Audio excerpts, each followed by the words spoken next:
Hello, triathletes. This is Coach Brian, and welcome to Coach's Corner. We are going to discuss something that touches us all, but we don't very often think about when we're participating in our sport of triathlon or duathlon or aquabike or whatever the particular multi-sport disciplines we choose to participate in, and that's doping. Now, doping is a thing for pros, right? Yeah and no.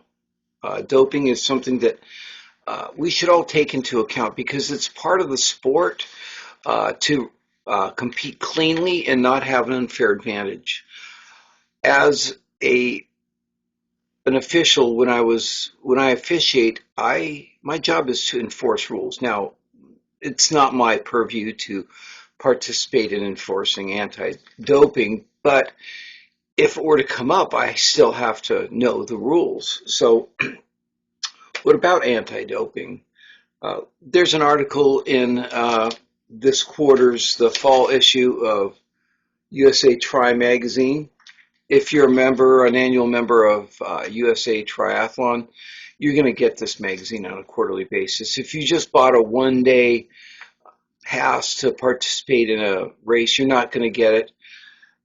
But it's a good resource because it covers a lot of things. This issue covers a little bit about officiating, but one of the issues that touched on this in this issue was anti-doping. And this is where I actually had an interaction where I found a medication that I was taking for, something that I had, a disorder that I currently have, which is hypertension. I was taking hydrochlorothiazide, which is very common. It's a diuretic. It helps you shut off a lot of excess salt.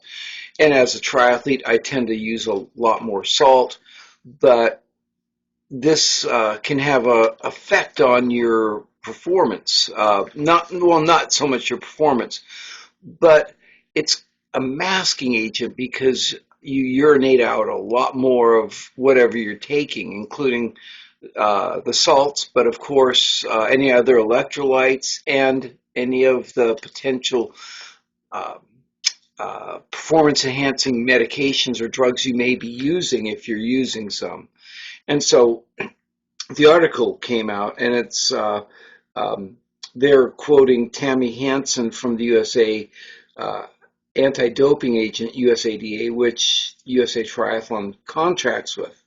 Her point is that when you become a member of USA Triathlon by purchasing a one-day USA Triathlon license to participate in sanctioned events, you agree to follow the USADA anti-doping rules, and that goes beyond just agreeing not to take performance-enhancing drugs that are obviously banned. There are 11 anti-doping violations. I'm not going to go into all of them here because they're a little nuanced, but you can't help somebody, you can't cover for somebody, you can't possess these with the um, uh, intent of taking them. And those are just a few of them, but I'm not going to go into all of them. But a lot of people are surprised that there are over 300 banned substances, she said. For example, pseudoephedrine, which is common in certain decongestants, is banned, like Sudafed. Some acne medications, inhalers on the list, even ADHD medications or insulin require special permission called a um, therapeutic use exemption, a TUE. I was in the process of getting one, and my doctor said, we're not going to do that. I don't want to do the paperwork, so I'm just going to change your medication. And that's what he did, and I'm not on, at least as far as I know right now, I'm not on any banned medication. Um, Another one, a lot of people don't realize just getting an IV over 150 milliliters isn't allowed because it can be used to mask prohibited substances and increase plasma volume.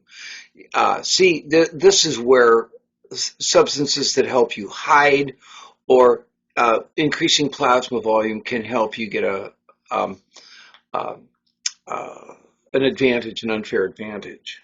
And it goes on to more, but and it's important to remember that supplements doesn't just mean that you might be in what you traditionally think of. Pills purchased from GNC, supplements also means vitamins, salt pills, and even drink mix may have a banned substance or a masking agent or something that's performance enhancing. But what you should know, um, check your medications. The global DRO database, globaldro.com, is a system that allows you to type in your medications and see if they include any banned substances. It's updated regularly and maintained by the multiple anti-doping agencies. Use third-party certified supplements. Well, there's always risk with supplements, said Hansen. Those that are NSF certified are tested by the NSF to confirm that what's on the label is what's actually in the bottle. And we've heard that athletes have taken some things before and then they were tested, found it was banned, said, I didn't know I was taking it. Well, ignorance is no excuse. You have to know what's going into your body. If you think you need a therapeutic use exemption, reach out to usada.org/TUE and a staff member who will get back to you within a few days.